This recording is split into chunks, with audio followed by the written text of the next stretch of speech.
म्हणून येणे पापे, वंशज धर्मू लोपे, मग अधर्मूची आरोपे, कुळा माझी.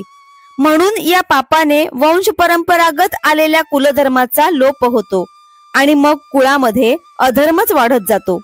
अधर्माभिभवात कृष्ण प्रदुष्यन्ति कुल स्त्रियः, स्त्रीषु दुष्टासु वार्ष्णेय जायते वर्ण संकरः. हे कृष्णा, अधर्म वाढला म्हणजे कुलस्त्रिया दुराचारी बनतात. हे वृषणी कुलोत्पन्न कृष्णा, कुलस्त्रिया बिघडल्या की वर्णसंकर उत्पन्न होतो.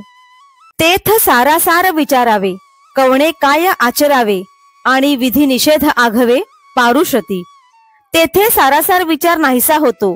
कोणी कोणते आचरण करावे व कर्तव्य काय अकर्तव्य काय या सगळ्या गोष्टी लोप पावतात.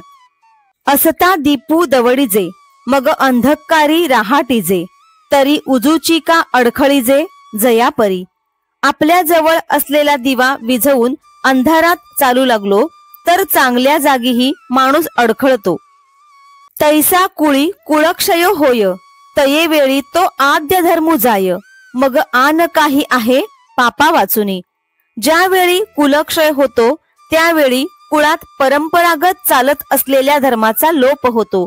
मग तेथे पापाशिवाय दुसरे काय असणार.